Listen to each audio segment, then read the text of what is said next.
module. Because between this virtual training day that you're here with me today and the learning path, you're going to have everything that you need to pass your SC900 exam. Now, there are 4 modules in the SC900 course. We're going to cover 1 and 2 and half of Module 3 today. Then in Part 2, we're going to finish up the second half of Module 3 and wrap up with Module 4. Again, all of the material we'll cover over these next 2 sessions are in that learning path. So with that being said, why don't we go ahead and get started with Module 1, where we are going to be describing different concepts around security, compliance, and identity.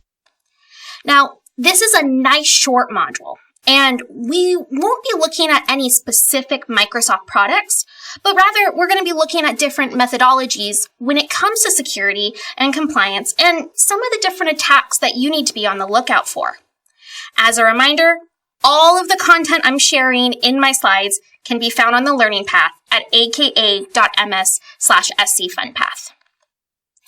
So the first area that I want to focus on is some of the different terminology that you'll definitely see on the exam. But it's also something that you'll want to be familiar with in general. Because here's the thing. Data isn't just being accessed within the walls of your office anymore.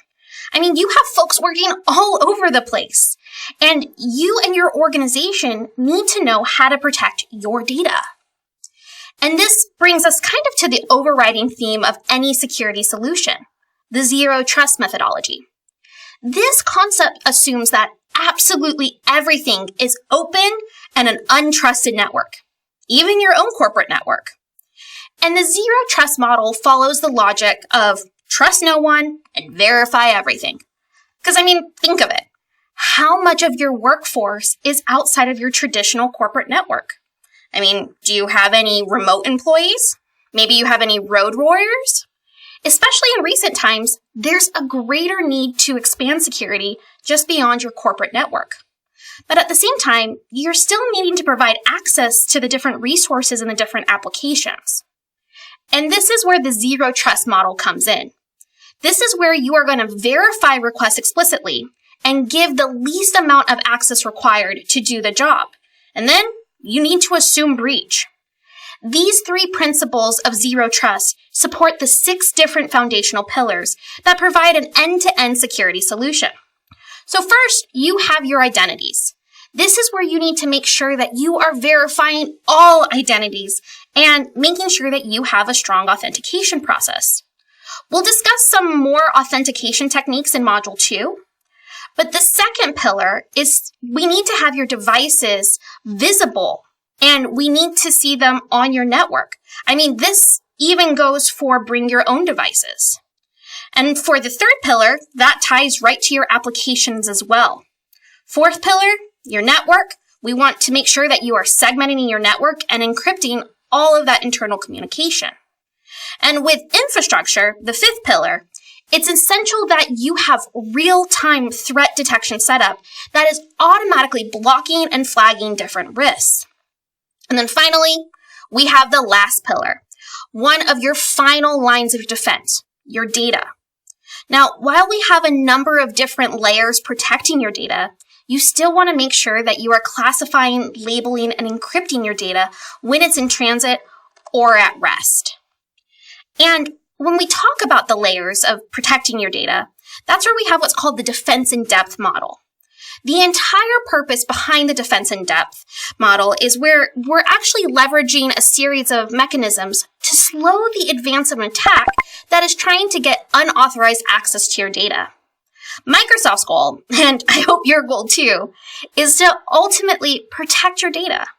So if we actually look at the chart here on the screen, each layer provides protection so that even if one of these layers gets breached, the one right below is there to help prevent any type of further attack. This way, your data, your systems, they're not reliant on one layer of protection.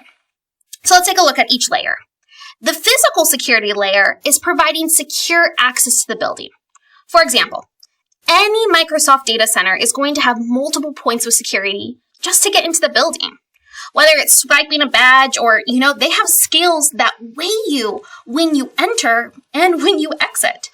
So everything on this level is focused on the physical security.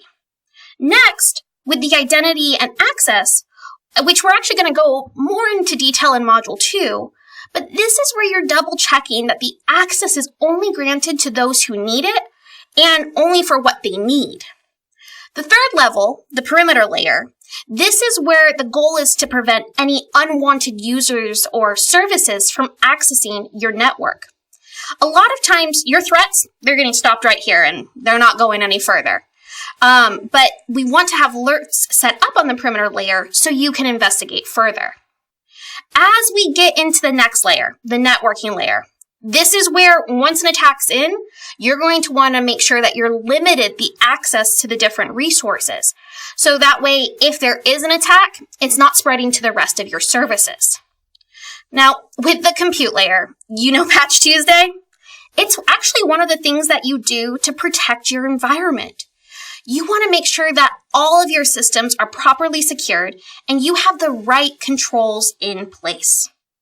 The application layer, well, this is where your developers need to integrate security into the design, so that way the application is secure by default.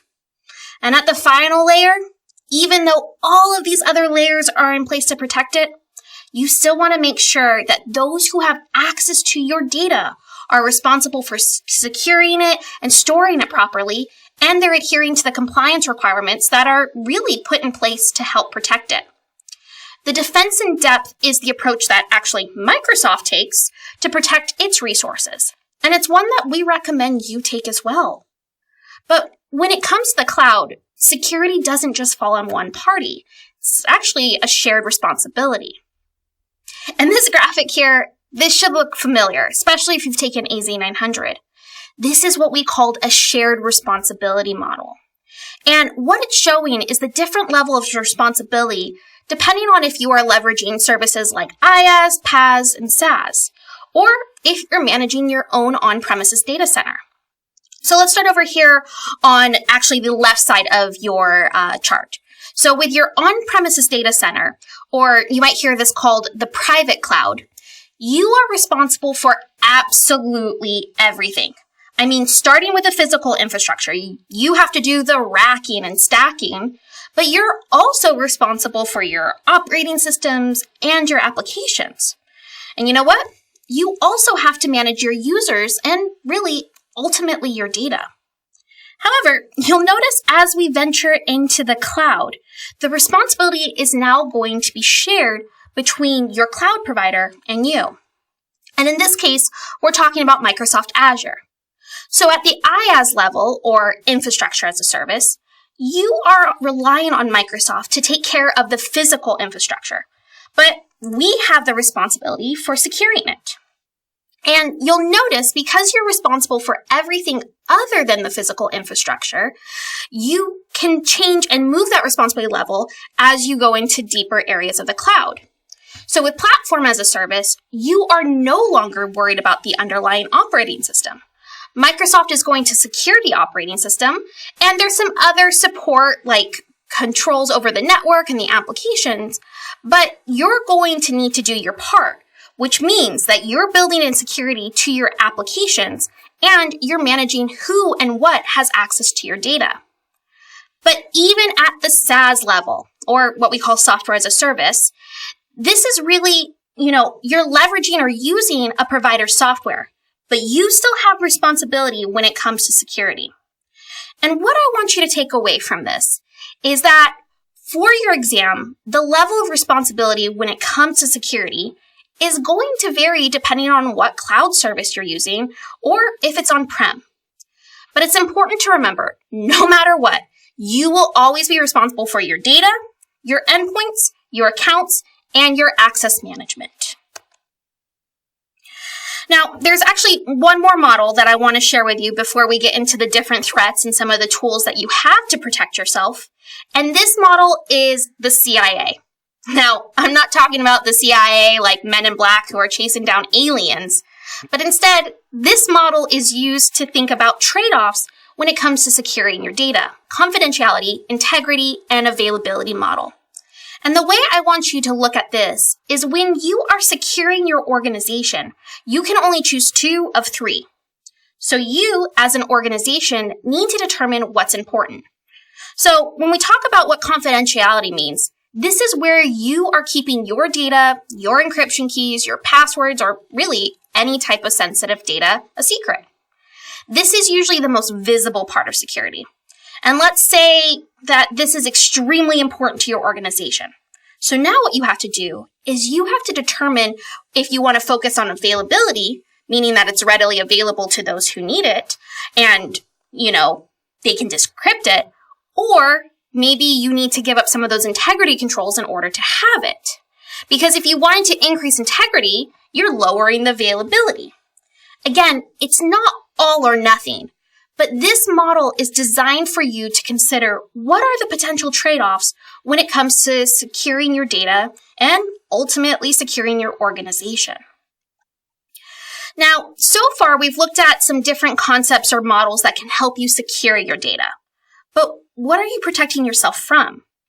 You're protecting yourself from different types of threats.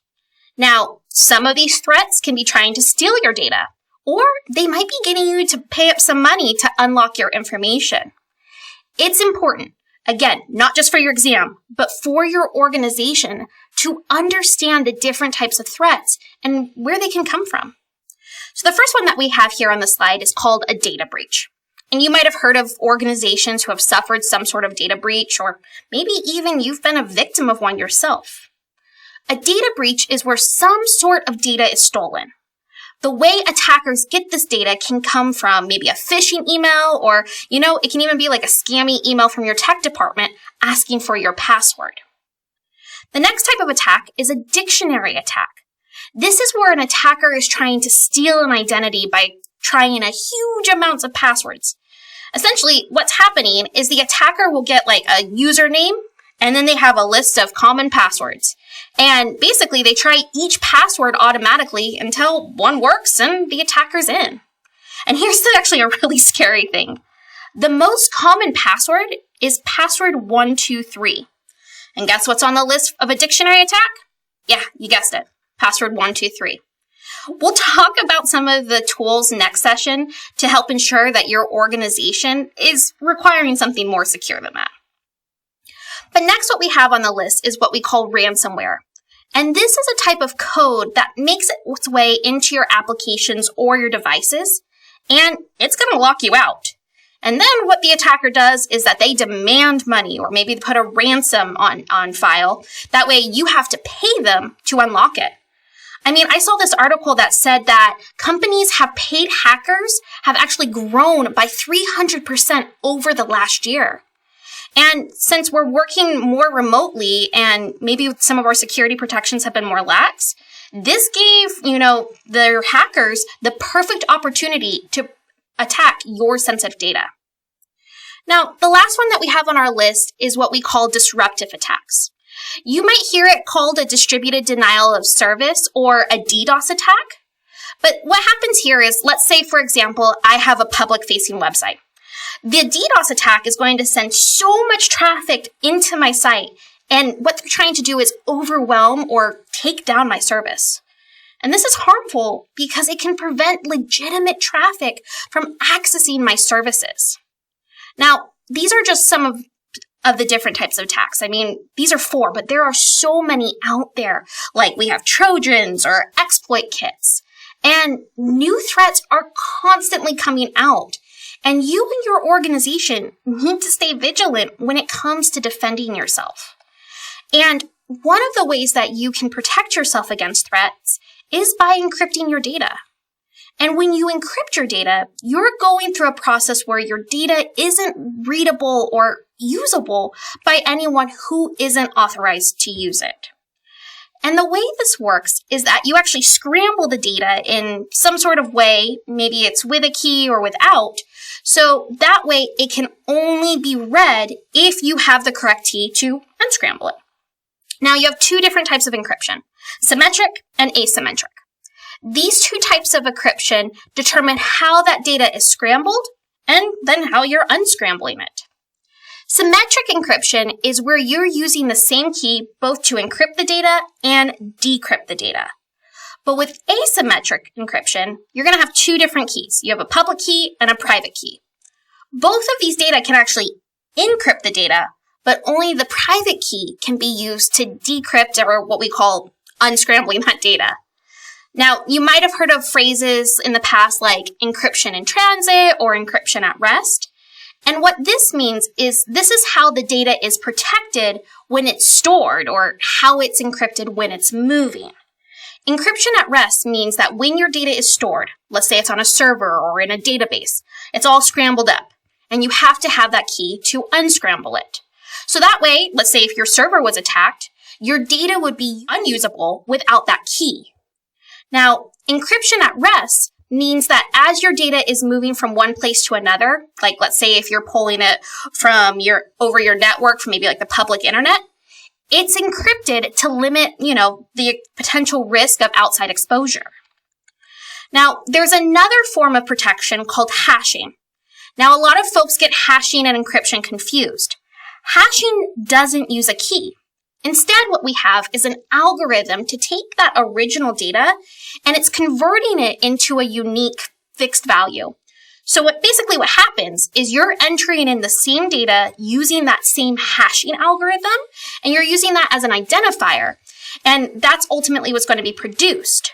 So instead of encryption, where you have a key that converts it back to its original form, hashing keeps the unique identifier. And so many organizations use hashing to store their passwords. This is actually a lot more secure to store passwords than storing them in plain text. Now, that doesn't mean attackers don't know about hashing. So that's where we've actually created what we call salted passwords. And what this means is that there's a random value in front of the hash value, so it's even more unique and more secure. Now, if your brain is spinning with all this extra information and you're wondering how you're supposed to implement all these different recommendations, and you still have to manage costs, well, never fear. Let me introduce you to one of my favorite tools, the Cloud Adoption Framework. What this is, it's a collection of documents with guidances and best practices that have been developed over time, and we have it with our largest customers, and we've developed it with subject matter experts. So if you're worried about securing your environment in the cloud, I would make sure that you're leveraging this free tool.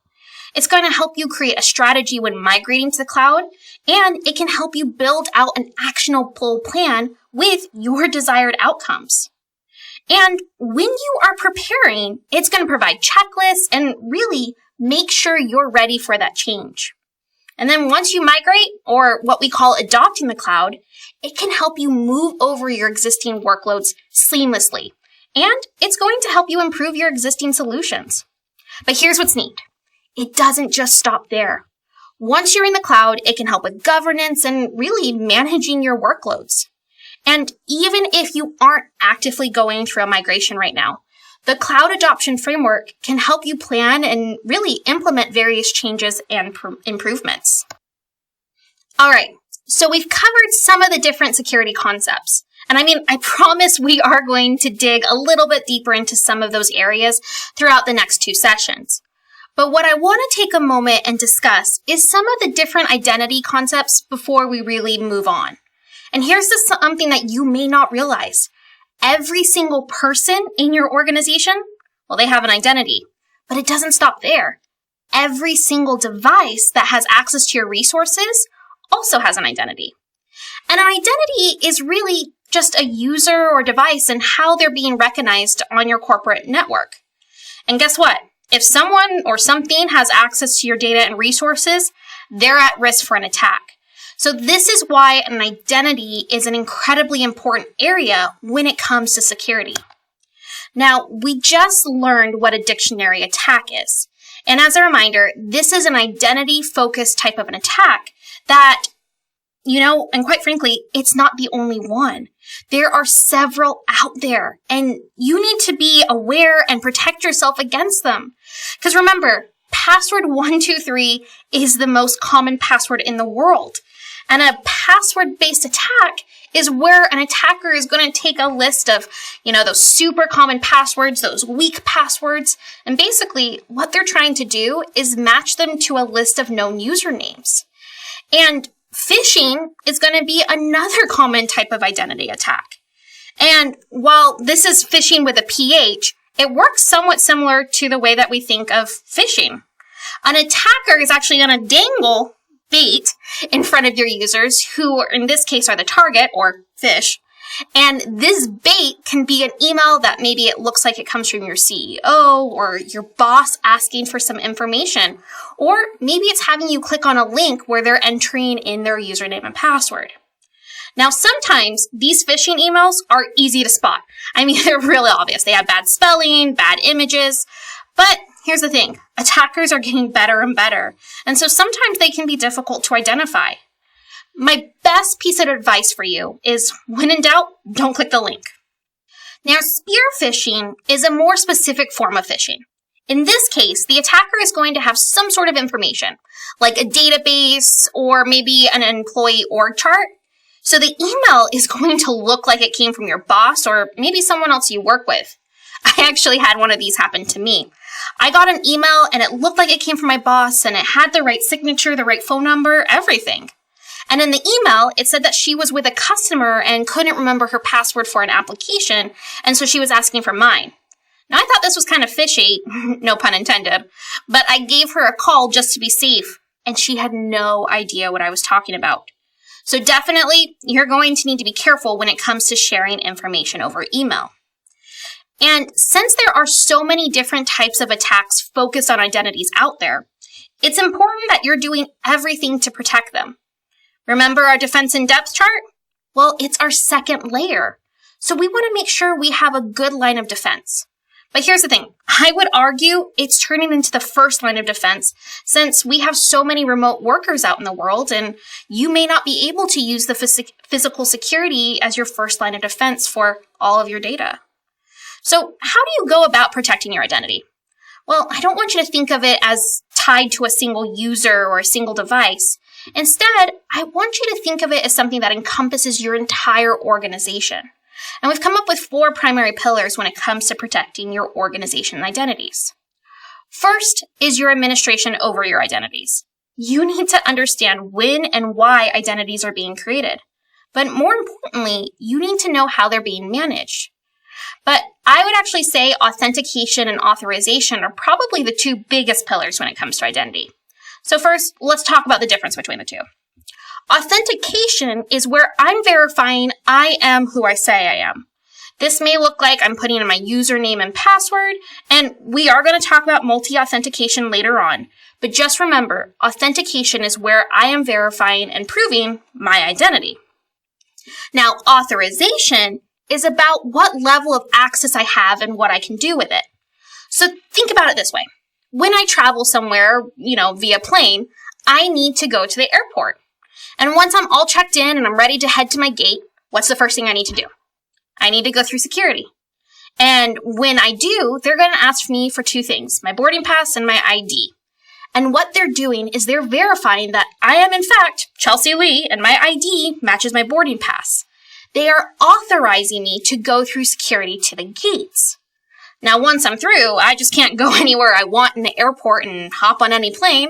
No, I'm only authorized to go to certain points of the airport, like a waiting area or the restaurants, and I can't run out the door where the tarmac is without getting tackled by security. And what's more, I can only board a certain airplane at a certain time at a certain gate. And it has a certain destination. And even on the plane, guess what? I have a certain seat. I'm not authorized to hop on any plane and sit in first class. I'm only authorized for what my boarding pass says.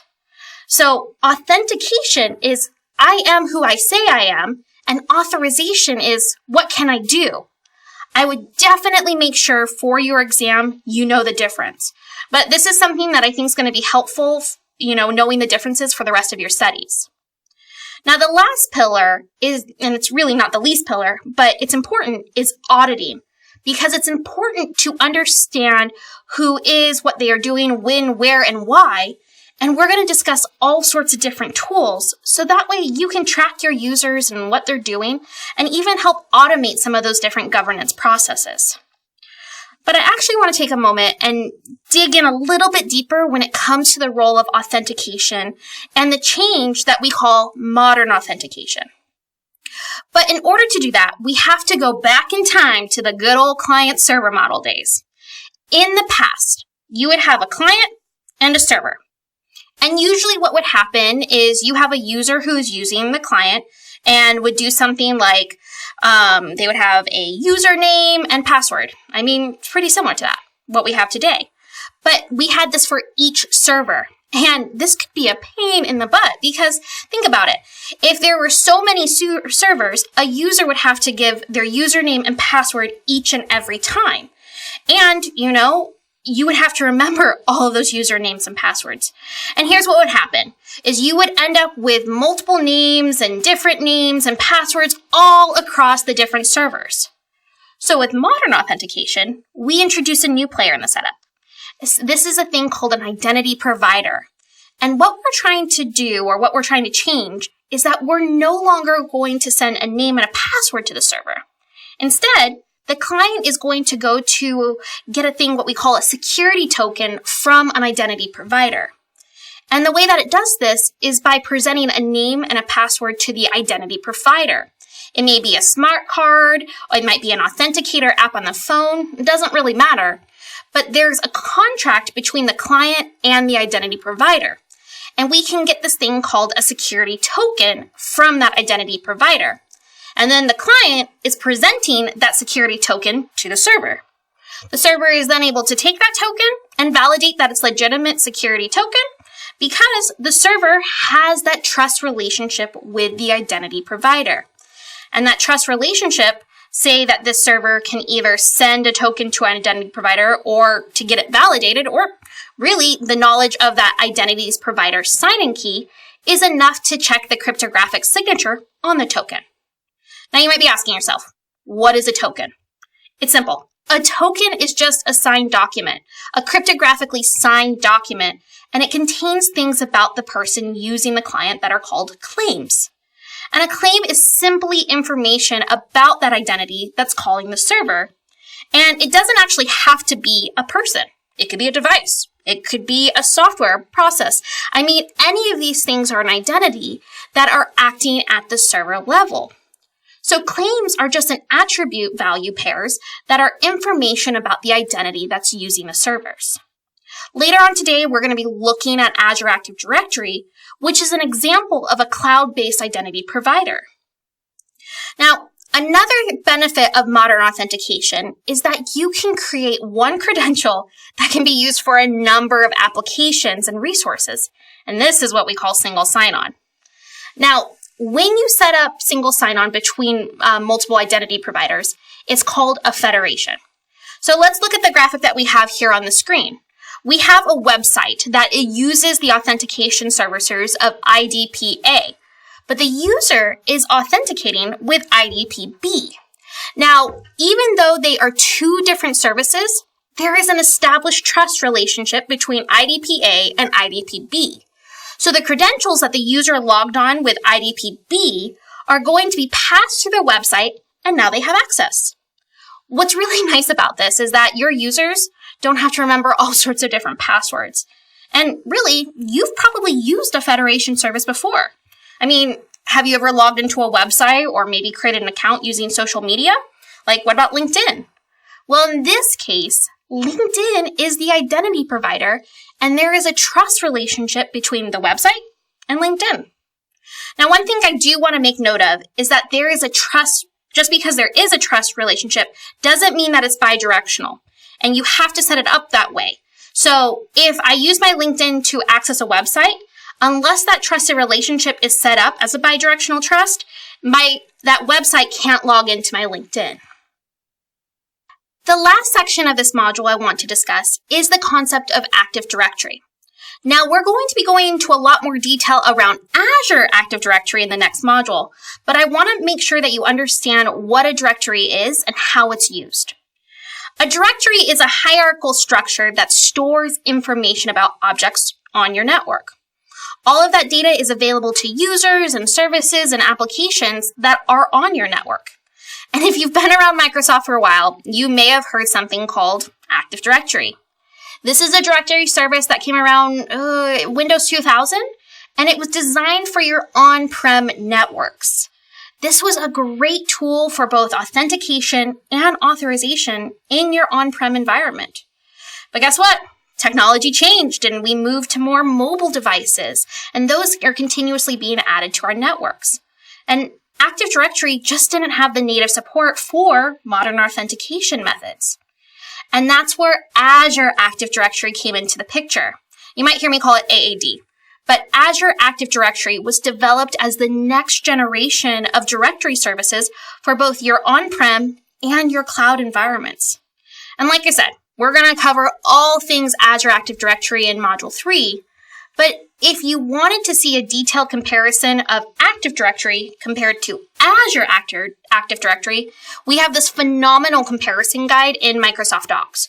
You can find that at aka.ms/AD versus AAD. That's AD vs AAD.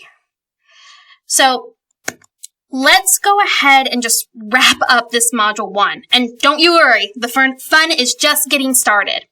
This module is really just an introduction into some of the different security and identity concepts. We looked at a few different identity models or security models when it comes to Zero Trust or CIA, but we also looked at the different threats that you need to be aware of and really to protect yourself against. We've just scratched the surface when it comes to some of the tools like Azure Active Directory, but that's coming in Module 2. And as a reminder for everyone, all of the material in my slides, plus extra videos and knowledge checks, are available for free in the learning path at aka.ms/scfunpath. But you know what? I'm thinking it's time for a quick break. So how about this? We're going to take a 10-minute break, give yourself a chance to digest some of these concepts, grab a drink of water, and when we come back, we're going to dive headfirst into Module 2, which is all about identity and access management solutions that are available inside of Microsoft 365. So I'll see you back here in 10.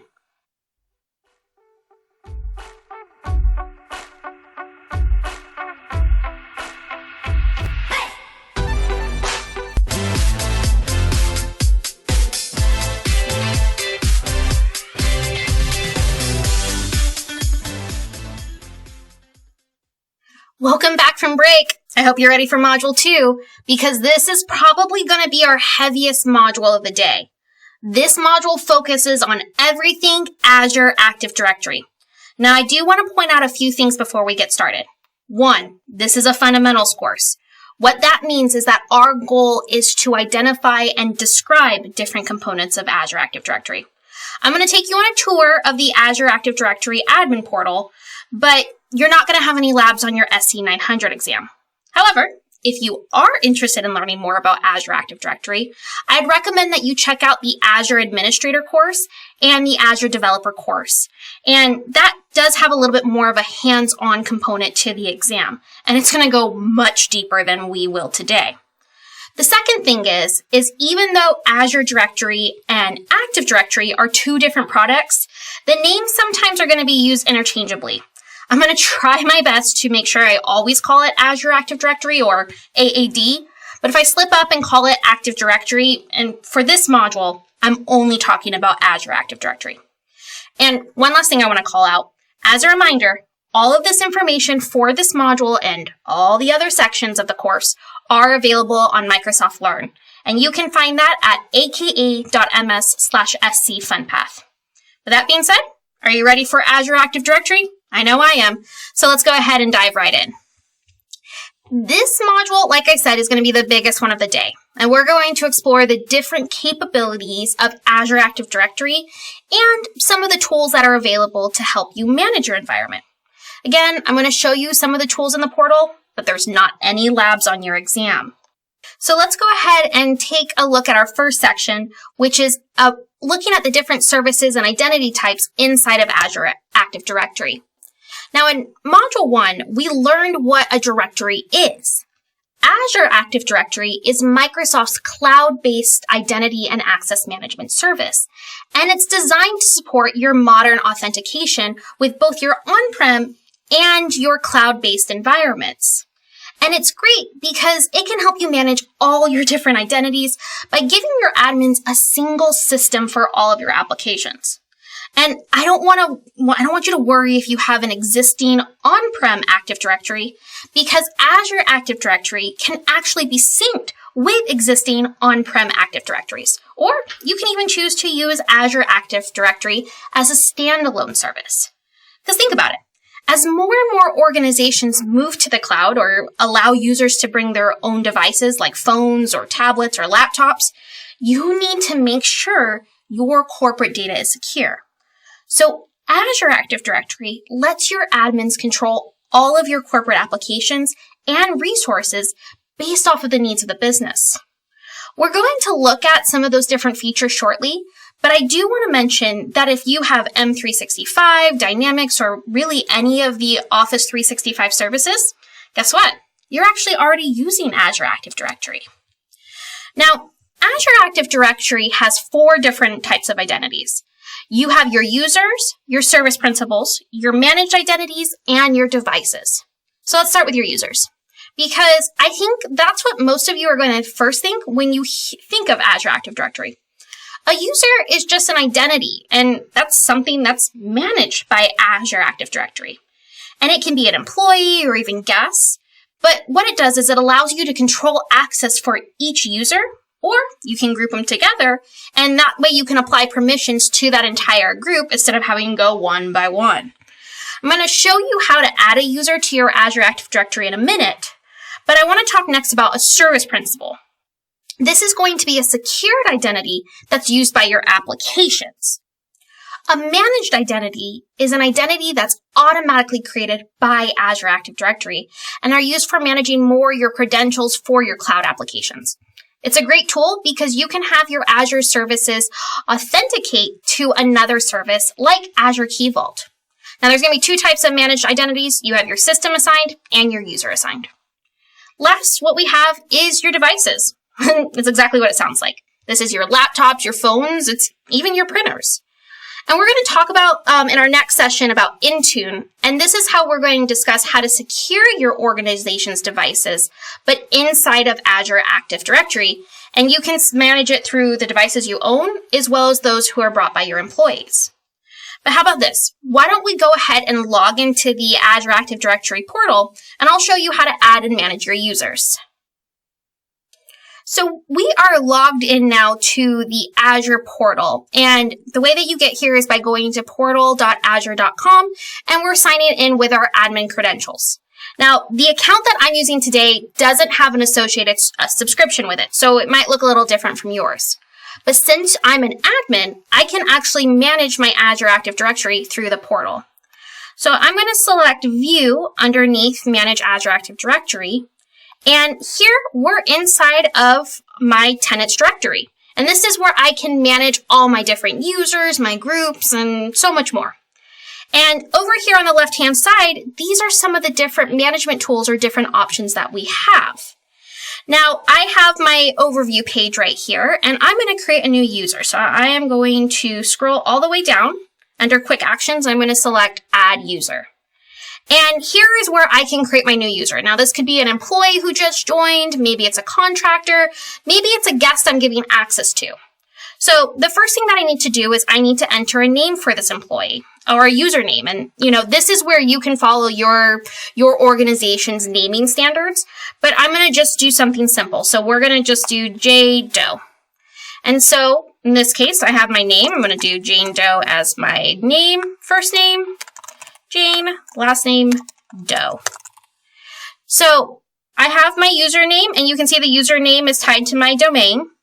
As far as the password goes, I'm going to keep the auto-generated password, but you can also create your own if you wanted to do. Now, what we can do is we can scroll down, and we're going to add Jane to some groups. So I'm going to select the groups here, and I'm going to search my tenant, and let's add her to the security tenant. So I'm going to add her to the SSPR security group. And we'll select her, add her to that selected group. And now I can add her a role for her. I can give her a different role. There's a ton. If I select here, you can see we have a ton of pre-built roles in there. I'm going to just keep her as a user for now, but you can see we have pre-built ones. And if you wanted to, you can even create your own custom roles. I'm going to leave her as a regular user right now. And now you can see this is where if I wanted to have some usage, so if I wanted to block any particular sign-in locations, as well as the job information. Now I'm not going to add any information for Jane here, but let's go ahead and create her as a user. All right, and you can see I've gotten a notification that Jane has been actually created. And so if I go over here to my left-hand side on the overview page, I can manage my users. So if I select users, we can see I have 35 users in here. And if we search, I'm going to actually just search for Jane. Here we go. We have Jane, who I created earlier. So there we go. We have just created a user inside of Azure Active Directory. Now remember, I can choose to add someone to my Azure Active Directory who's outside of my organization. And here's the thing, that's becoming more and more normal in today's world as, you work with different consultants and different partners or even customers. And inside of Azure Active Directory, there are two types of identities. You have business to business, meaning that you have a business where you're sharing your application with external users. And here, you still have total control over your data, and you really manage those users the same way you would your own employees. Now, the other type of external identity is what we call business to customer, or B2C. This allows your customers to log into your application using their preferred identity. This can be a social media account or even some of our local accounts as well. Now, remember how I said Azure Active Directory and your on-premises Active Directory can work together? Well, this is what we call a hybrid identity model. And this is the case where your users are accessing both your on-premises and your cloud applications.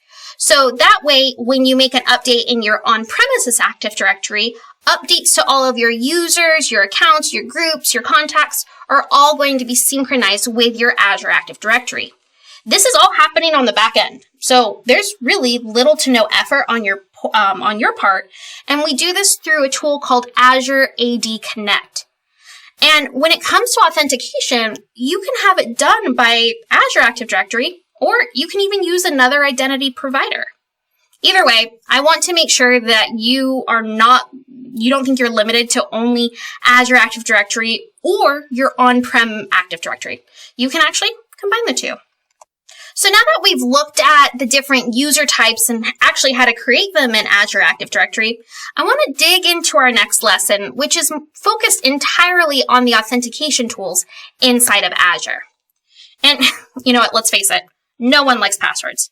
I can't tell you the feeling of dread when I see that notice that pops up that says, your password has expired.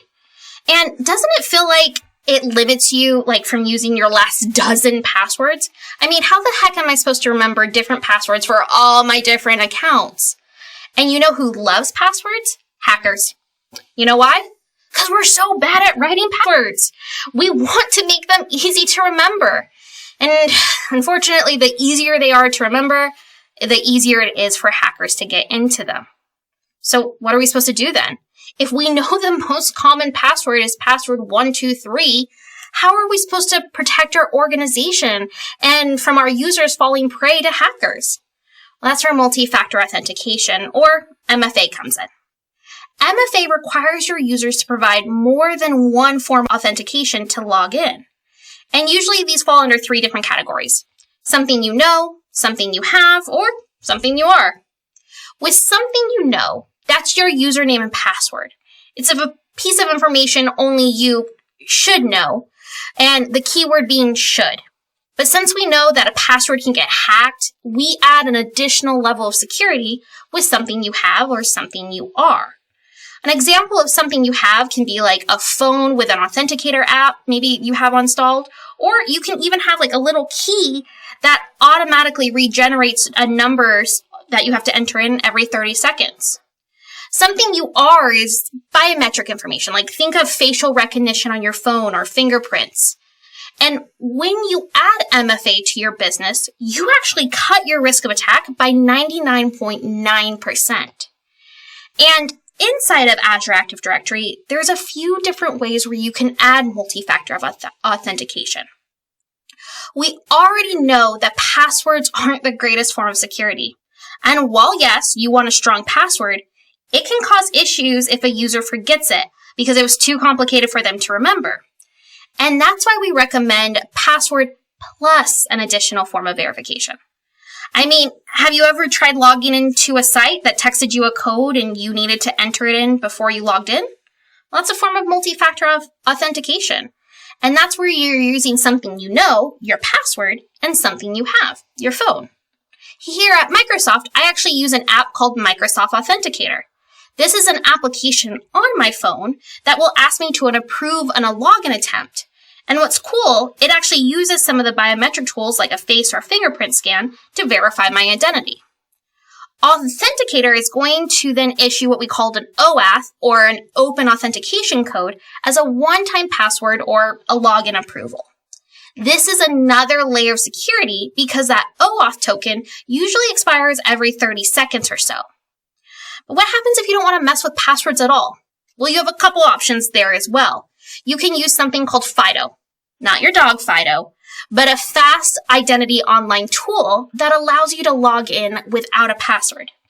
Usually what you'll have is some sort of physical key like a USB or an NFC that allows you to log in so you don't ever have to remember a password. But there's actually another tool called Windows Hello for Business, and that's actually how I log into my computer. Windows Hello lets you log into your Azure Active Directory without a password by using your PIN or a face scan. Now that PIN and face scan is only good for that one device. So even if someone got my PIN or somehow my face, they're still going to need my device. But let's say, for example, you still do want to use passwords and you want to implement a certain duration that the password can be used for, or the length and the number of characters. And if you don't already know this, I'm going to tell you, your users are going to forget their passwords. And you know what, side note, you know what bugs me more than anything? When I forget my password and I go to reset it and I enter a new one and it tells me I can't use my most recent password. Sorry, anywho. When your users do forget their password, because it's going to happen, you're going to want to give them a tool to reset it themselves. That way they're not calling into your help desk. One, this is going to save your IT team so much headache of resetting passwords. But it's also going to add a layer of security since only the user will be able to reset or see their password.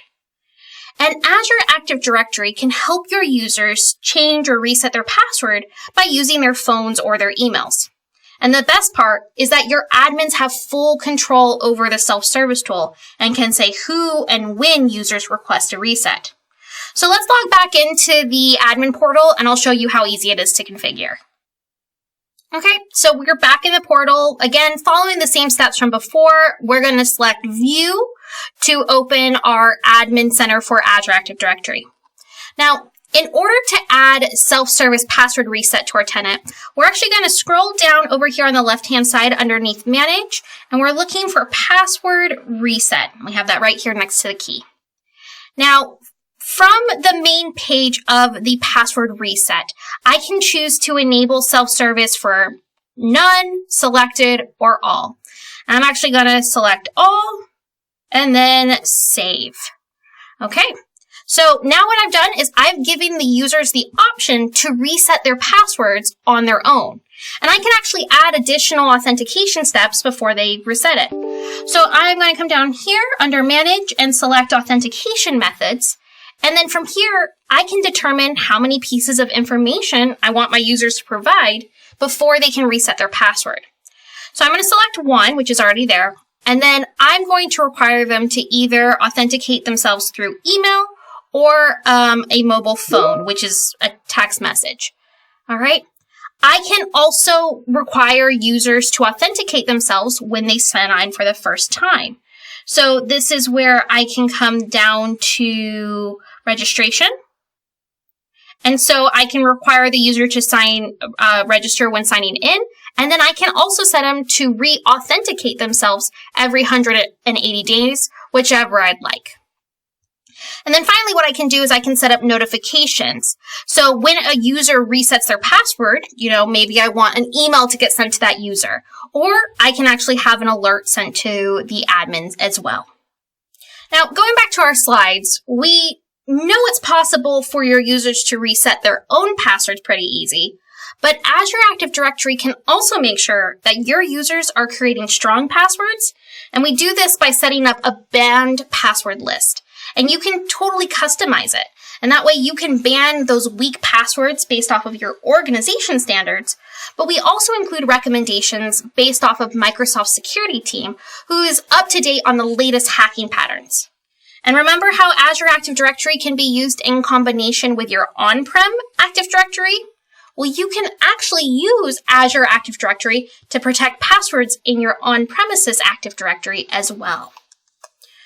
All right, lesson 3. We've discussed authentication, which is all about proving you are who you say you are. But now let's talk about access controls inside of Active Directory. And if you've taken AZ900 or really any of our other Azure courses, you know there are massive benefits for organizations to move to the cloud. You get increased availability, scalability, and all around more agility when it comes to running your business. And on top of that, more employees are working remotely. So your security team needs to make sure that your legacy applications and your cloud applications are secure, and you have to make sure all of this is available to the right folks. And you know what? This all requires granular controls. Enter conditional access inside of Azure Active Directory. Now, this is actually a premium feature, but what it does is it allows you to set policies that are structured like if-then statements that you can determine access to your applications. A really easy example of this is if I'm a user working for Contoso accessing an application, let's say like Office 365, then I must perform multi-factor authentication. But it doesn't just stop with multi-factor authentication. Conditional access combines signals like users, groups, or like your network locations, the application, the devices, or even the risk. And it combines this with making decisions like blocking access or requiring a compliant device. It may even force a password change or require terms of use before you can actually get in and use it. So I'm going to actually log back into the portal and I'm going to show you how to set up conditional access. So we're back in our admin portal for Azure Active Directory. And over here on the left-hand side, I'm going to scroll down underneath our tools and we're looking for security. I have security right here at the bottom, and this is going to provide security for all of my Azure Active Directory. We're not going to be able to talk about all of this today in this session, but I do want to point out the conditional access. So when I select conditional access, this is where I can actually set up those if-then statements. So let's say, for example, I have a group of retail employees who are working remote. And so when they are accessing some of my cloud applications, I want to enable multi-factor authentication. So I'm going to select new policy, and we'll name this. I'm going to just say retail MFA. And now I need to select either the users or the group that I want this policy to affect. So I'm going to select users and groups, and I'm going to look specifically for my retail group. So we're going to come over here and select retail. Select and add them. It's important that you actually select them, otherwise it won't go through. And now I want to have what either application or action that they take. So in this case, I want it when they are accessing a certain app, and let's use Office 365, and we'll select that. So anytime anyone from my retail group accesses Office 365, I now want to control what happens, and I want to grant access. So when I grant access, it's under Access Controls, and I am going to grant access after they go through multi-factor authentication. Now you can see here I can choose to block access, or I can require different steps. But you can see here I'm just requiring that multi-factor authentication. So we'll hit select. And now that control has been selected. So what we've done through is we've said our retail employees, when they access Office 365, grant access only after they went through multi-factor authentication. I need to enable this policy.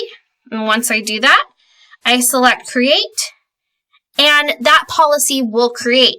Now, anybody who is a retail employee, once they try to log into Office 365, they'll be prompted for their username and password, but then some type of multi-factor authentication. That could be something that they have, like a key or an authenticator app, or maybe something they are, that biometric scanning. So there we go. That's conditional access. Why don't we go ahead and jump back to our slides? I want to touch very briefly on managing what your users can do using Azure Active Directory. There are both built-in and custom roles that your admins can manage to determine what your users can and cannot do inside of Azure. Now remember, the key thing here is when it comes to giving access is that you want to provide the least level of access that a user needs to do their job. And it's always easy to add additional access if you need to, but it can actually be a bit of a mess if you grant too much and then you need to take it back. So when we talk about role-based access control, or RBAC, inside of Azure Active Directory, you can still use built-in roles like Global Administrator or Billing Administrator. And these can be customized if you need them to. But the nice thing is that they all come pre-configured. And there's over 100 different roles that you can select from. However, let's say you need to create your own. You do have the flexibility in order to do so. And you will need to create the role definition first. And the role definition is just a list of permissions. But then what you're doing is you are adding the scope to determine what resources those permissions are going to apply to. Again, it doesn't matter if you use pre-built or custom roles, just be aware of the level of access that you're granting your users. Okay, so here we are. We are on to our final lesson of Module 2. We've looked at what Azure Active Directory can do and the different available tools in it. But for the last section, I want to explore how your admins can control and protect your organization through Azure Active Directory. Now, when organizations are looking at their identity solutions and security, there's always 4 questions that should be top of mind. 1, which users should have access to which resources? 2, what are those users doing with that access? 3, are their controls set in place effective for managing that access? And 4, can the audit team verify that these controls are working? And inside of Azure Active Directory, there are tools that are built in to help answer these questions, and with 3 key areas of governance. We have the identity lifecycle, the access cycle, and ensuring that your admin controls are secure. So you might be asking yourself, what is an identity lifecycle? Well, it actually starts at the time of hire, and this is where that user is going to be assigned an identity. And from there, they might change jobs or roles within the same organization. And that lifecycle comes to an end when that user ultimately leaves your organization.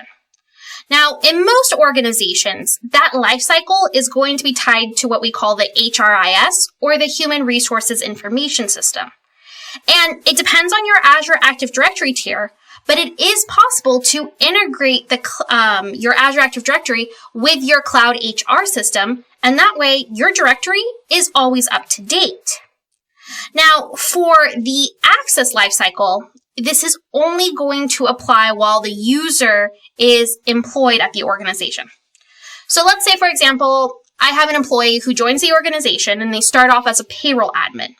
They're only going to have access to the applications and the data that they need.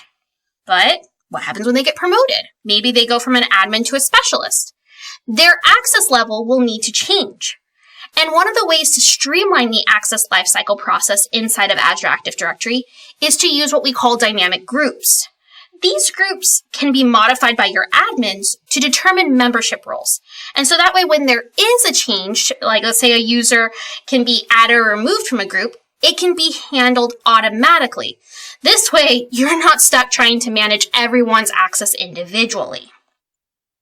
So the next area of Azure Active Directory governance, this is going to be entitlement management. Now, entitlement management allows your organization to manage access to your groups, your applications, your SharePoint, online sites, whether it's for internal or external users. And the key thing here is that you're managing all the controls, like the different workflows and all the different policies at scale. And the way that entitlement management works is it's creating and managing what we call access packages.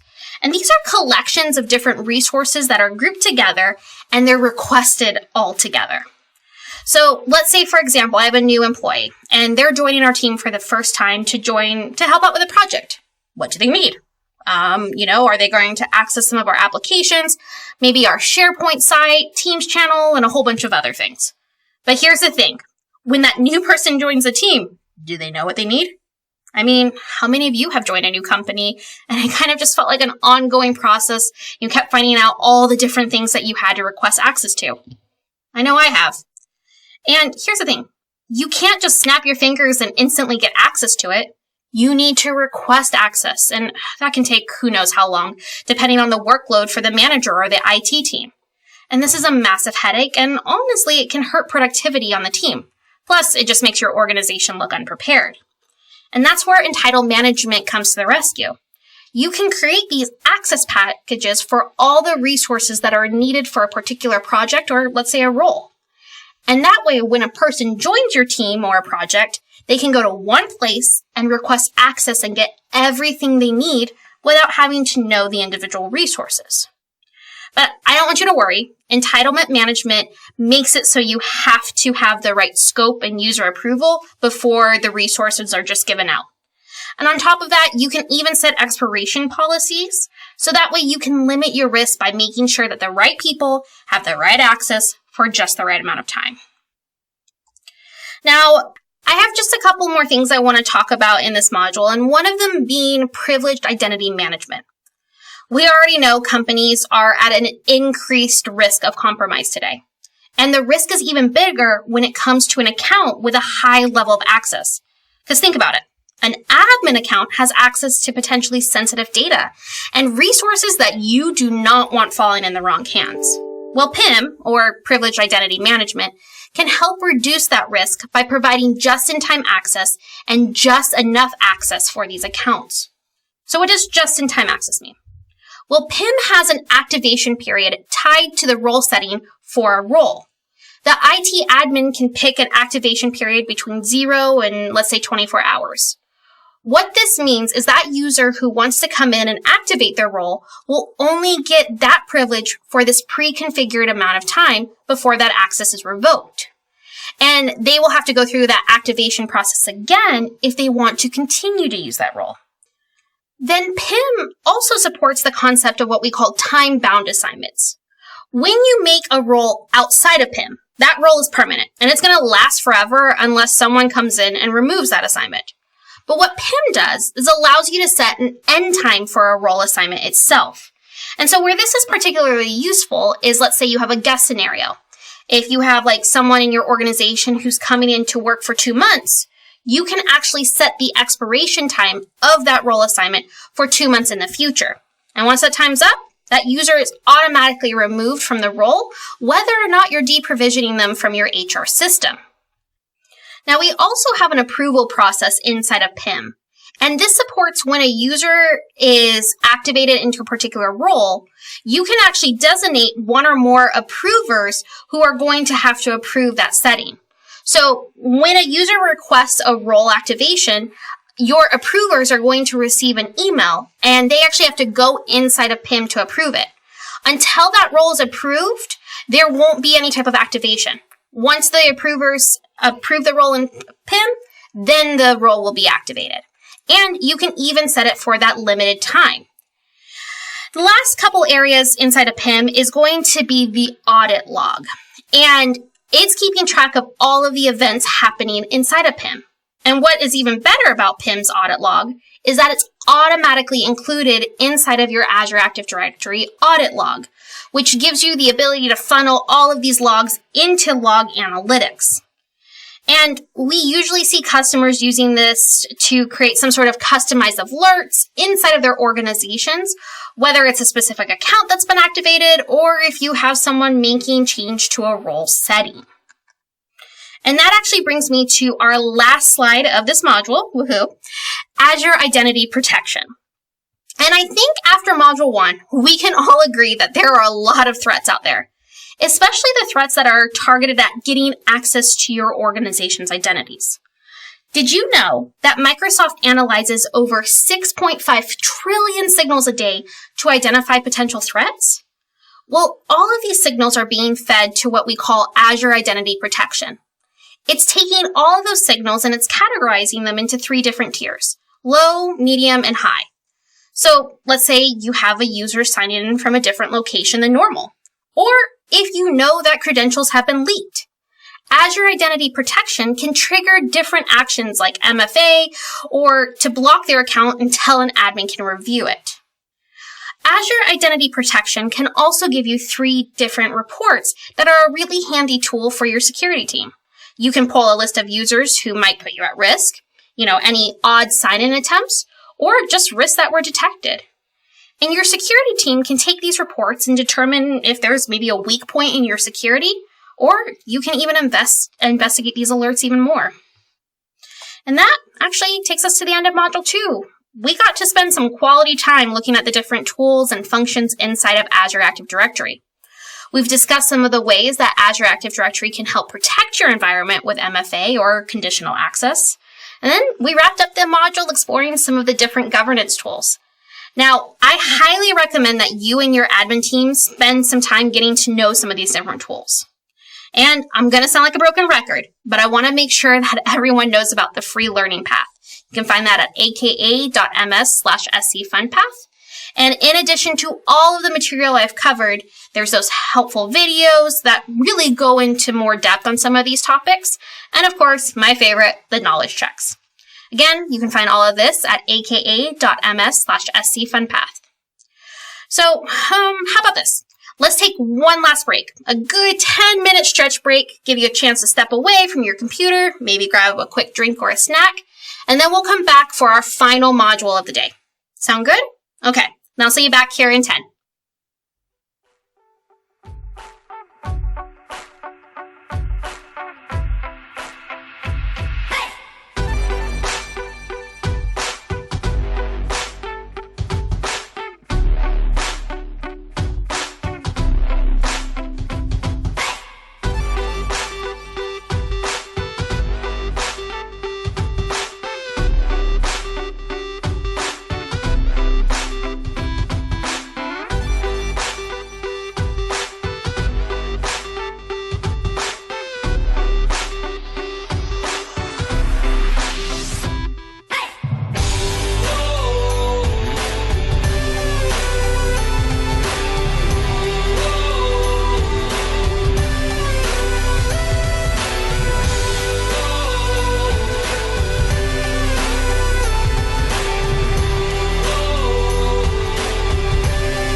Welcome back from break. I hope you had a chance to step away from the computer and decompress for a little bit, because I know a full day of virtual training can definitely be a lot. And while we're almost done, I want to make sure you're good and ready for Module 3, because we are actually going to be splitting this one in 2. Today, we're going to look at the different security solutions inside of Azure specifically. But in part 2, I'm actually going to pick up where we leave off and go through the different security solutions in M365. So the first half of Module 3, we're going to look at some of the different security capabilities inside of Azure, as well as some of the different management tools that are available. And then we're going to close out the day by looking at Azure Sentinel. And this is a really cool tool, which will give you a bird's eye view of your full security environment. And just a reminder, everything in this module is available for free at Microsoft Learn, and you can find that at aka.ms/scfunpath. So let's go ahead and get started with some of the different security options that are inside of Azure to help protect your network, your virtual machines, and most importantly, your data. And I want to start with your network first. But before I get too much into detail on network security, let's actually do a quick review on networking inside of Azure. So inside of Azure, we have something called a virtual network, or you might hear it as a VNet. This is pretty similar to the network you'd have on your on-premises environment. And I want you to think of a virtual network as a communication and isolation boundary that you connect to your different virtual machines that's allowing communication with other virtual machines, the internet, or even your on-prem environment. And since traffic is going back and forth between your different virtual machines, you're going to want to limit what type of traffic you let in and out of your virtual network. And that's where network security groups come in. A network security group, or an NSG, allows you to deny or let in traffic from your Azure resources that are on your virtual network. The way it does this is by evaluating 5 different areas. It looks at the source port, the destination, the port, and its protocol. So if you actually look at the graphic that we have here on the screen, the Azure Virtual Network has 2 subnets that are connected to the internet. And each subnet has a virtual machine. Subnet 1 has an NSG assigned to it that's filtering all inbound and outbound access to that first virtual machine because it needs a higher level of access. But if you actually look at VM2, which maybe let's say this is a public-facing machine, that one we don't have an NSG because it doesn't need to have that same level of access. And the way that NSGs are set up is that they have inbound and outbound security rules. And this is where you select which area that you want to evaluate and the priority of the rule. Azure is automatically going to create the NSG rules for you, and you can't remove them. However, you can override them with a higher priority rule. So why don't we go ahead and log into the Azure portal, and I'll show you how to set up a network security group for a virtual machine. As a reminder, to get there, you'll go to portal.azure.com. In the Azure portal, I'm going to show you how to create a network security group first. So when we go in, I have it right here on my Azure services, but remember, since it's an Azure resource, there's a bunch of different ways you can create it. You can go through the portal menu, you can run a script in Cloud Shell, you can search for it. I have it here on my recent resources, so I'm just going to select network security groups, select create, and it's real simple. All I need to do is I need to select my subscription, my resource group. We're going to use my SC900 resource group, and we'll name it. So I'll call this my NSG SC900. And we'll keep it in the East US region. We'll let it create. It'll go through validation and create.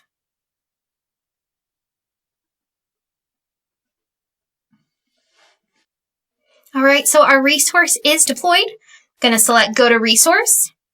And here we have my network security group. Ooh, but check this out. I already have some inbound and outbound rules, but I didn't create those, did I? No, because Azure is going to provide you with a base level security. So you can see here that we are denying all traffic except for traffic that's coming from an internal Azure VNet or like an Azure load balancer. And I'm also denying all outbound traffic as well. Now, I can't delete these rules. These are standard, but I can always override them. And the way that I override them is I need to add a rule with a higher level of priority. You can see, let's take this one for example. This has a priority level of 65,000. Essentially, to create a rule with a higher priority is I just need to label that rule any number less than 65,000. So the lower the number, the higher the priority. And so if you were to think about it, 1 would be the highest priority level. Now, because I am denying all inbound traffic, I can't RDP into this virtual machine. And I actually haven't even associated a virtual machine or a virtual network with this NSG. So let me show you how you do that. So if I go to Network Interfaces and I select Associate, what I'm going to do is I'm going to drop down on this list and I'm going to select the virtual machine that I had created already. Now, I want to just point out one thing about a virtual machine. I'm not going to show you how to create that in this session, but AZ900 is a really great overview. It's a great class where we show you an introduction to virtual machines, how to use them, and how to create one. But you can also always check out docs.microsoft.com, and there's a bunch of helpful step-by-step guides on there. So I'm going to select the virtual network for that VM, select OK. And now that virtual machine and that virtual network have been associated with this network security group. Now I just want to show you because we are denying all inbound traffic. So if I was to actually come to my virtual machine and I open up that virtual machine and I try to connect, and so I'm going to try to connect through RDP. When I download that RDP file, it's going to let me log in. So I'm going to select connect. Uh-oh, what's happening? Well, I can't remote desktop into this, and that's because we are denying all inbound traffic. So let me show you how I can fix this. So I'm actually going to come back to my network security group, and I'm going to add an inbound security rule. You can see that over here on the left-hand side underneath settings, inbound security rules. I'm going to select add. Now my source, I'm going to keep as any port ranges. I'm going to leave as an asterisk to select all. Destination, what we're going to do is we're going to leave that as any, but the service, we're going to change this to RDP. And you can see here, I'm going to let the action of allow. So the deny all inbound, other than the load balancer and the virtual network, this is 65,500. So I just need basically any priority level that's lower than 65,000. So let's just call it 4,000. All right, and we're going to say allow RDP as the name, and we'll add this. Perfect. Now that security rule has been created, I'm going to go ahead and refresh, and there we go. We can see I've now allowed that remote desktop protocol. So I'm going to come back over to my virtual machine. Now, it might take a minute for this to go into effect, so I'm going to just do a quick restart just to make sure that that network security group takes effect. All right, and that virtual machine has been restarted. So now what we can do is we can actually select connect. I'm going to do RDP. I'm going to download that RDP file again, and when I select it, I'm going to connect. It's now going to prompt me for my username because now I've allowed that RDP credentials. So I'm going to plug in my credentials. And then now it's going to actually launch that virtual machine. So you can see that network security group, we have now controlled the inbound traffic, and RDP being one of those. So give it a second to log on so you can see our remote, our virtual machine.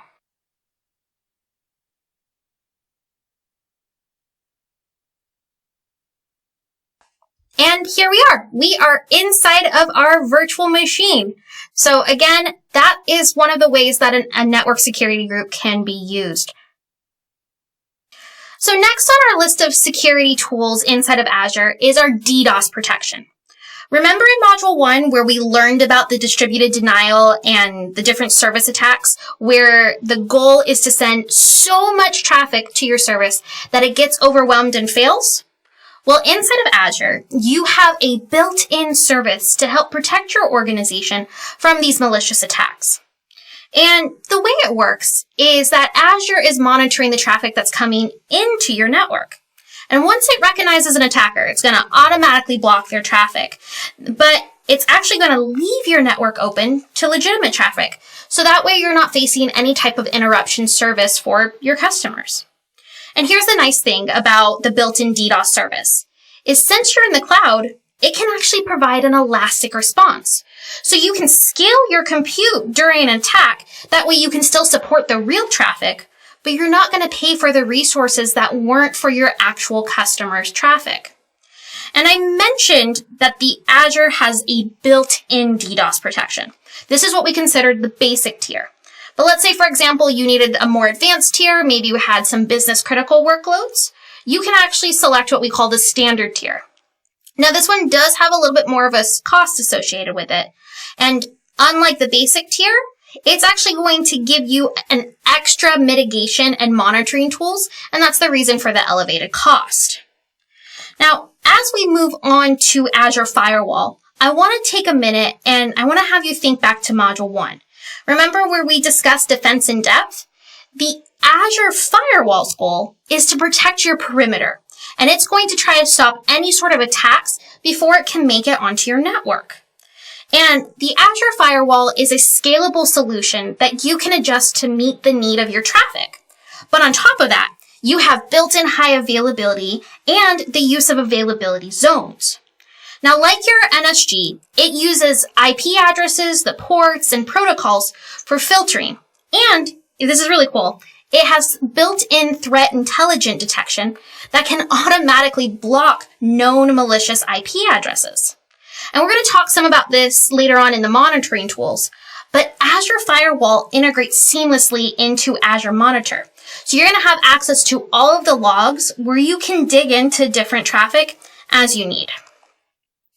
But now what I want you to do is I want to imagine, you've set up your firewalls, your NSGs, and you're feeling pretty good about your defense against external threats. But if you are using that remote desktop protocols and the SSH ports, guess what? You have just exposed yourself to different types of attacks. And that's where we have Azure Bastion. What this does is it's providing a secure RDP or SSH connection to all of your virtual machines from the Azure portal. And what this means is that when you connect to your virtual machine, it doesn't need any public IP address or any special type of software. And when you deploy Azure Bastion, it'll provide a secure connection to all the virtual machines on your virtual network. And if you're using Azure Bastion, you don't need to apply NSGs to the virtual network subnet. And, one last thing. We've looked at how to protect your virtual machines, your networks, and your data using the NSGs, the firewalls, all that. But we need to look at how you're protecting your web applications as well. And that's where the Web Application Firewall comes in. What this does is it's providing protection for your web applications from, the common attacks. And it's also protecting you against different threats. It's nice because you're not having to worry about patching an entire web application. Instead, you can just focus on one area that's needed, which really saves time for your team. And where the Web Application Firewall can come in handy is protecting yourself against SQL injection and that cross-site scripting.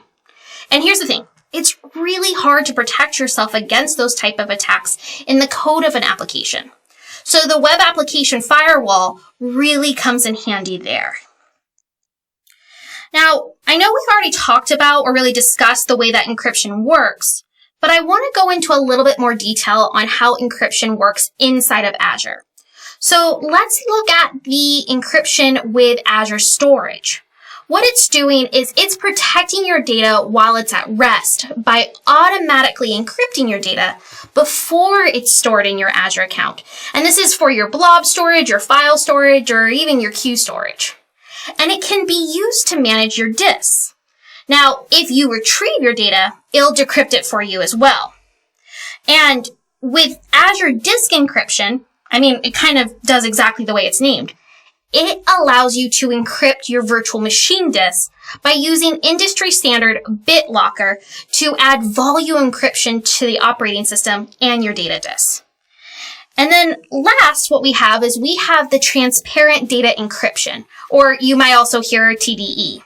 This is designed to help you protect your Azure SQL databases and your data warehouses by encrypting and decrypting the database in real time.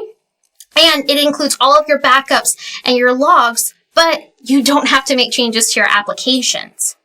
Now, these different tools are all about scrambling up your data so it's not easily read without the appropriate key. But what about your organization secrets? Well, that's where we have Azure Key Vault. And this service in Azure is designed to give your organization a central place to store all of your application secrets. It's a vault. The Key Vault is giving you total control over who, over what, when, where, why your secrets are being accessed. So let's say I need to manage APIs or keys for encryption. The Key Vault, that's the perfect place to store it. You can even manage your public certificates in Azure Key Vault, and you can choose to protect that Key Vault with either software of FIPS 142 or validated HSMs. And so far, we've talked about ways to protect yourself against outside threats. But I actually want to show you some tools inside of the portal that can help you protect your data and resources internally. How many of you have ever been working on a project with someone else and a file gets accidentally deleted or edited even when you didn't want it to? Or even worse, have you ever accidentally deleted a file yourself? I have, and it's the worst feeling ever. But inside of Azure, we have this handy dandy little tool called the Azure Resource Manager Logs. And this is going to help prevent any type of accidental deletion or modification of your resources. Now we have two different log types, read-only and cannot delete. And the names kind of pretty much explain what they do. Cannot delete log. Well, you can modify the log, but guess what? Can't delete it. And, depending on the role that you have set up, only certain users can remove that log. But let's say you needed something a little bit more restrictive, and you wanted to make sure no one could delete it, but you also wanted to make sure you couldn't modify it whatsoever. A read-only lock is going to prevent any type of modification whatsoever, and it's also going to prevent you from deleting that resource. Now, both of these resource locks can either be applied at the resource level or the resource group level. But just know, if you apply a lock at a resource group level, it's automatically going to apply to all the resources below it. And, a lock is going to protect you from your resources being modified or deleted. But let's say you wanted to implement some type of governance that will allow you to enforce security or compliance standards across your entire organization. Well, that's why we have Azure Policies. And this is a really great security and governance tool. So, let's say, for example, you wanted to limit the location on where users can deploy resources or only allow them to deploy a certain SKU number. You can actually create a policy that would prevent those users from doing so. And you have a great dashboard where you can see all of your compliance and all of your different resources across your organization. And with resources, with policies, unlike resource locks, you can apply them at the management group level, the subscription level, the resource group level, and ultimately the resource level. So why don't we go ahead and log into the portal, and I'll show you how to add a policy.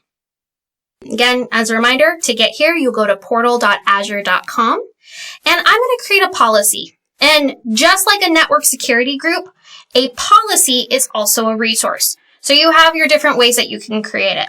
But I have my policy tagged right up here. So I'm going to create a policy. And we can see here on my overview page, here are all of the different policies that I have applied to this particular subscription. We can see we have some default ones that are created by Azure for like the Azure Security Center. But what I want to do is, let's say, for example, for compliance reasons, I want to limit where users can deploy a particular resource. So let's say here, I want to assign a new policy. So on the left-hand side, I'm going to select Assignments, Assign Policy. And now this is the wizard that will walk you through assigning that policy. So the first thing is I need to select a scope. So what resources, what layer am I applying this policy to? So I am going to apply them to my demo subscription. And now, let's say I wanted to apply it specifically to my SC900 resource group. So I'm going to select that. And in this case, I can add exclusions. So if I wanted to exclude particular resources, but I don't want that. I want to prevent any type of resource inside of my SC900 from, let's say, being deployed anywhere outside of, let's get crazy, Japan West. All right. So I'm going to go to my policy definition. And I can write my own custom definitions, but you can see here, there are 743, and this number is always changing, built-in definitions. So I would always do a quick search before you go about trying to make your own. So I'm going to search for a location, and I'm going to find, so we're good. We have a built-in allowed location. And this is going to let me limit where I want my resources to be deployed in that SC900. So I'm going to call this Japan only. And let's say we're working on a project that all of our data and all of our resources have to live in Japan. So we have that policy is enforced. And now let's set up our parameters. Our parameters, this is where we get to select where we want that resources to be limited to. So I'm going to find Japan. So we're going to say it can be in Japan East, Japan West, and the regular Japan region. So those are the only 3 locations that I'm allowed to deploy resources in now. I can also add a non-compliance message. Only Japan, let me capitalize that. All right. And so what happens if a user tries to deploy a resource outside of Japan, they're going to get a pop-up saying only Japan regions allowed. From there, I'm going to go ahead and select Review and Create and let that policy deploy. Pretty fast. And now you can see if I go back to my overview page, I have my different policies in place. Now you can see here, I'm 100% compliant. But if you notice, it's 0 out of 0, and we have that status of not started. That's because this policy hasn't ran across my subscription yet. It takes, I would say if we came back here in about 15 minutes, 30-ish minutes, it would have already ran. But one thing I want to make sure you understand is when you create a policy, it only is applying to future resources. So it's only going to prevent future resources from being deployed outside of Japan. It will not stop and it will not delete resources that are already in existence. They'll flag as non-compliant, but they'll continue to run. So if I go, and let's say, for example, I want to create a storage account. So just an Azure service, I'm going to create a new storage account. And I'll have my subscription. We're going to use my SC900 resource. All right. Oh, you can see already it has a policy violation. It's going to stop me right away because East US is not allowed. But what happens if I do Japan East? Look, it lets me there. So again, these policies are a really great way how to enforce security or compliance reasons. Let's say for your SQL databases, you want to make sure you're enabling Defender. You can enforce that via policy.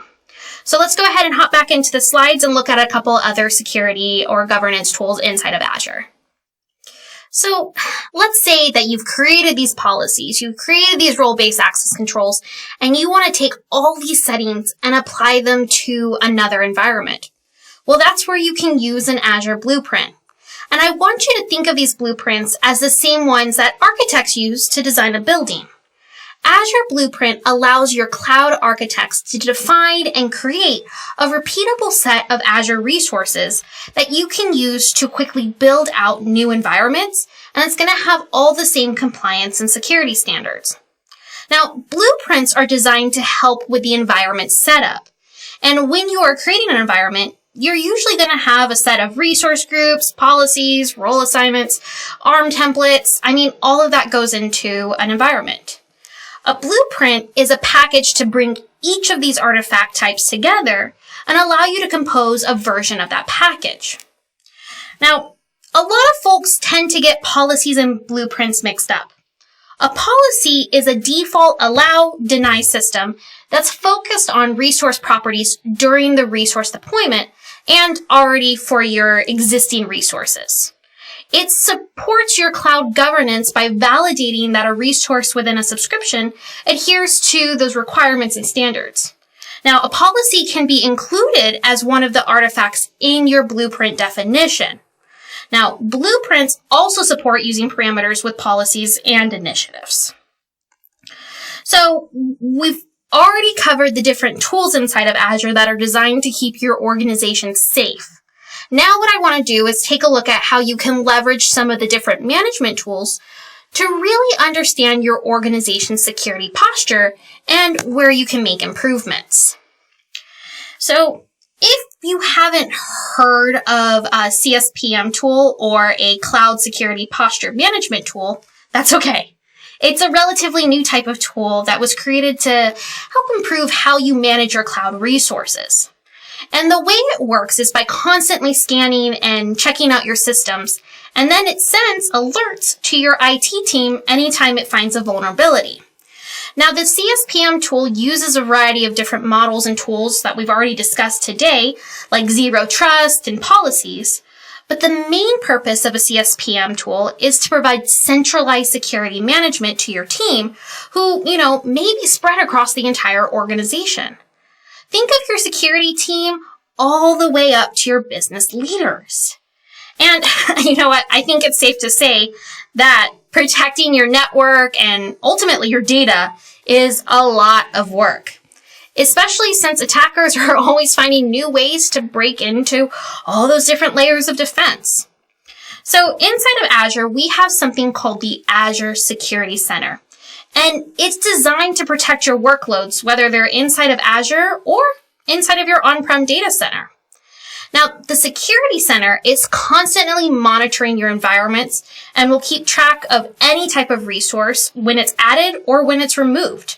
And on top of that, it's providing recommendations like adding different policies to better protect your data. And because it does support IaaS, PaaS, and SaaS workloads, there are additional tools in the Security Center like Defender, which we're actually going to look at in the next session. But it's always going to be looking at your environment and your entire network topology to make sure that everything is configured properly. And if not, it's going to send you an alert so you can block that unwanted traffic. At the end of the day, though, Security Center is going to help you secure your Azure resources faster and better than really you could potentially all on your own. And it's giving you that centralized insight. Now, personally, one of my favorite features inside of the Azure Security Center is that secure score. Remember those recommendations in the Security Center? Well, each of those contribute to your overall security score. For example, the Security Center has multiple recommendations for how you can secure your management ports. Now, you're going to have to remediate them all to make a difference on your secure score.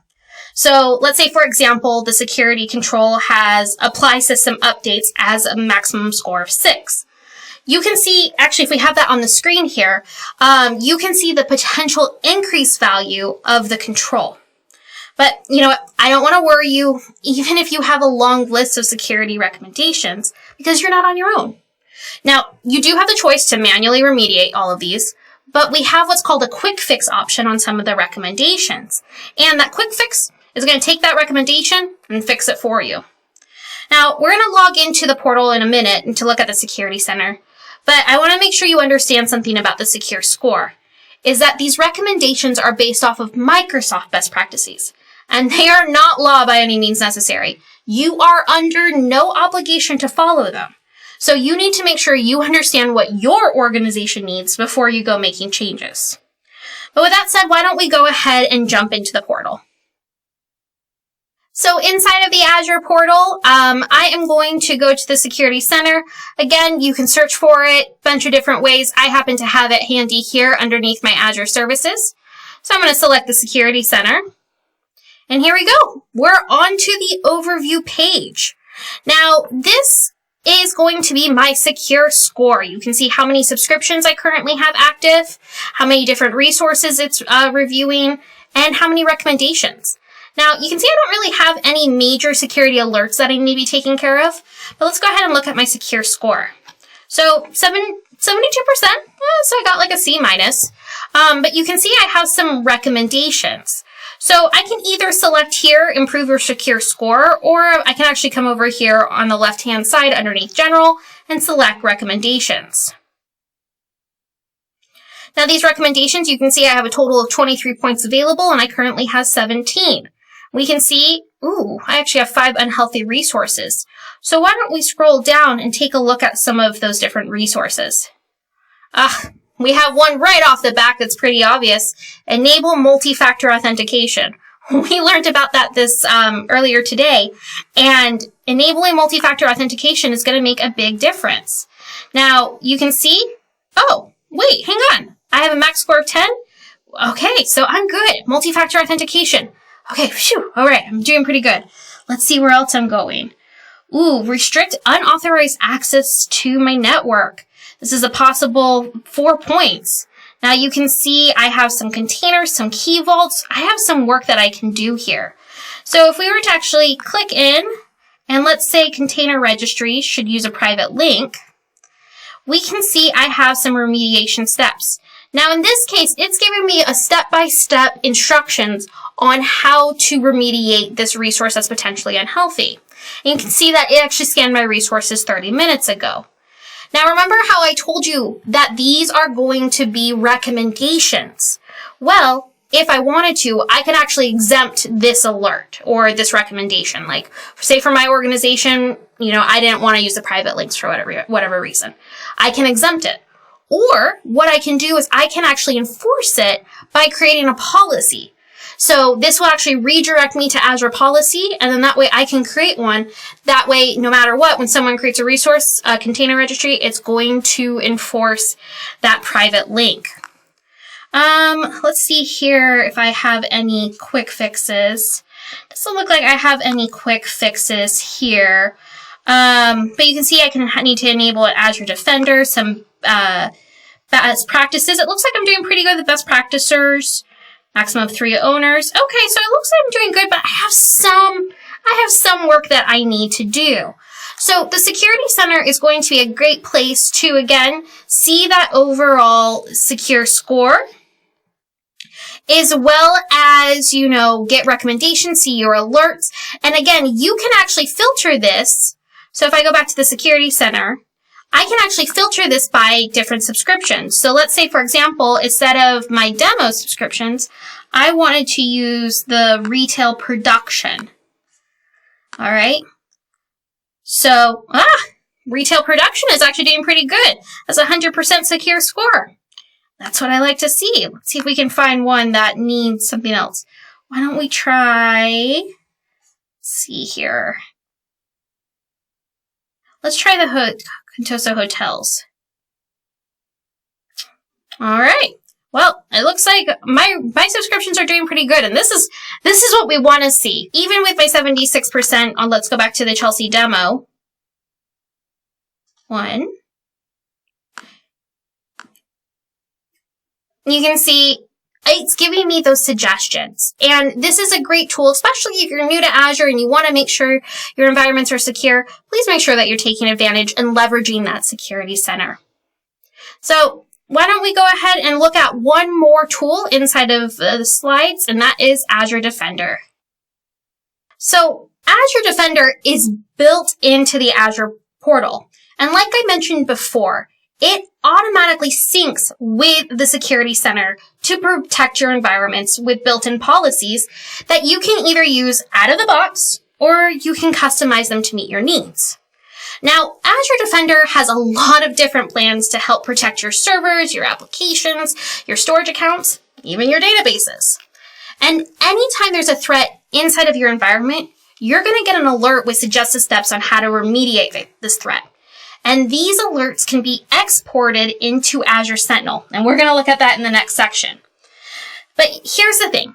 Azure Defender isn't just for your Azure environment.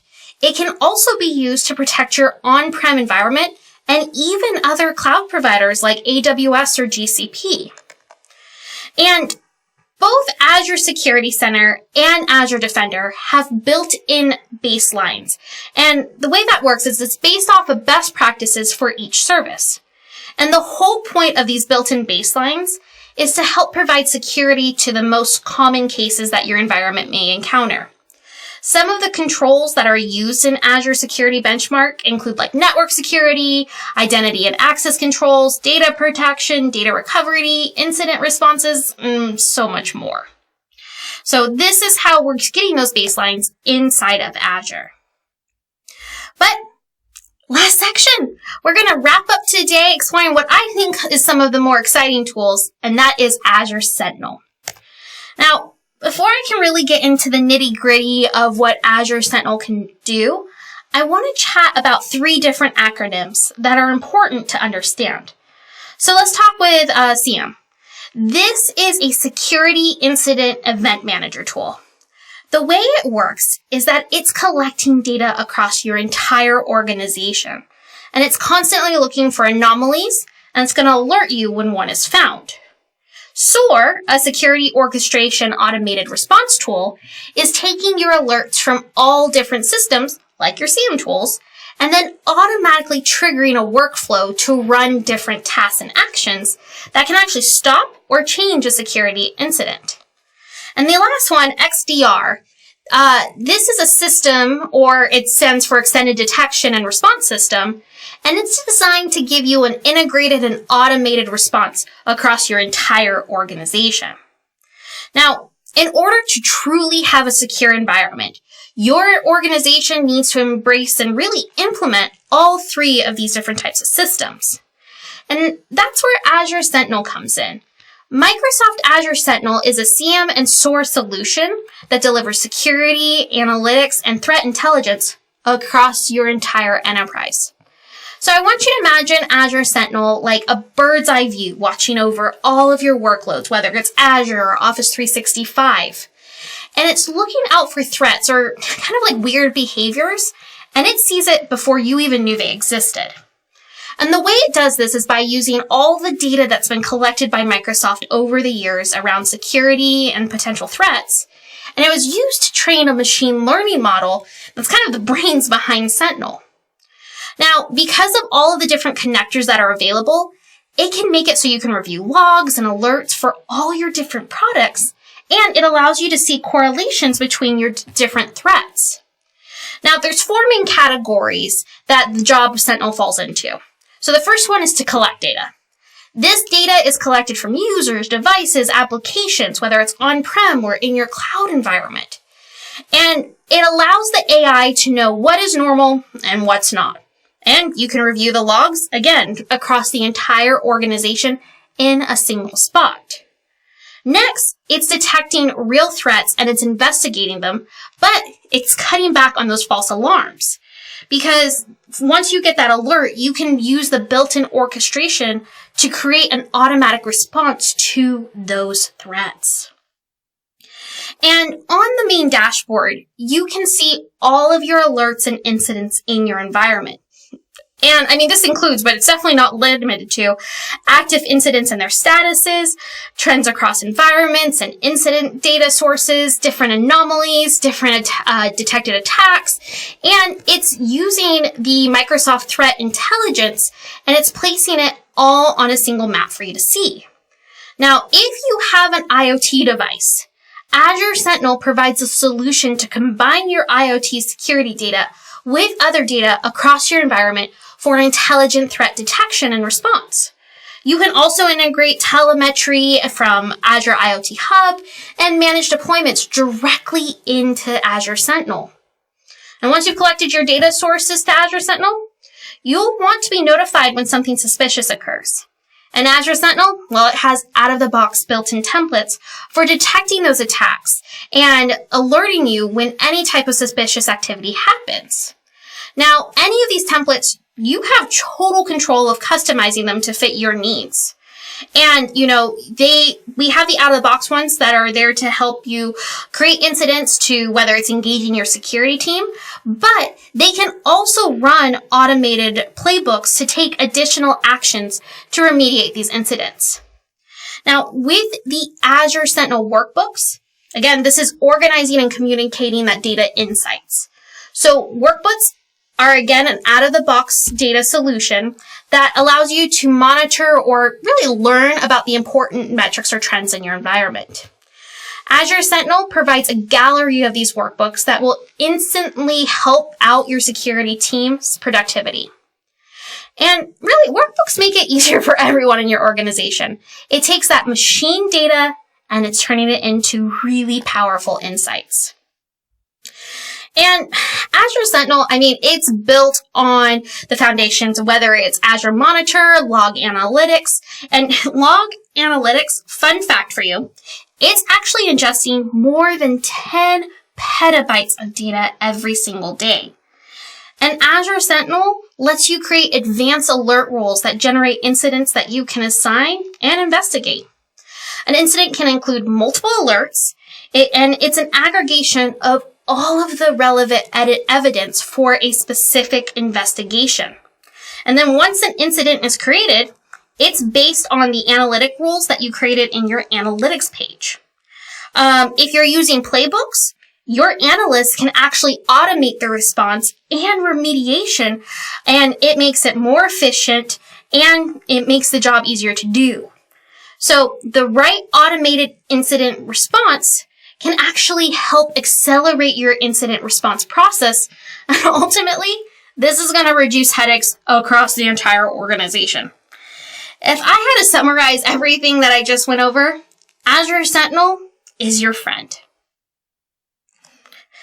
But that actually brings us to the end of the first half of Module 3, and it wraps up our content for today. In this module, we dug into some of those security tools and the defenses available to protect your company's digital estate.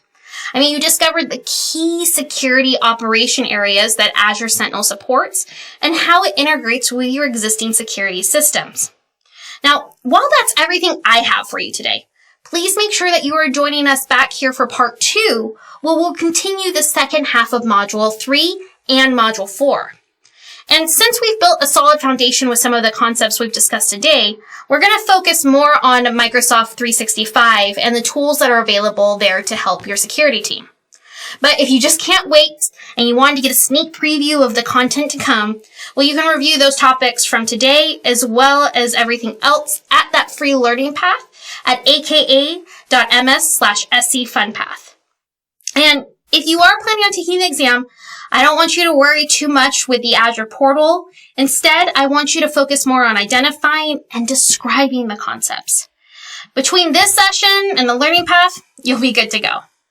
So I hope you have a fantastic rest of your day. Give yourself a chance to digest the content we covered, and I'll see you back here for the rest of SC900 in part 2. Bye, everyone.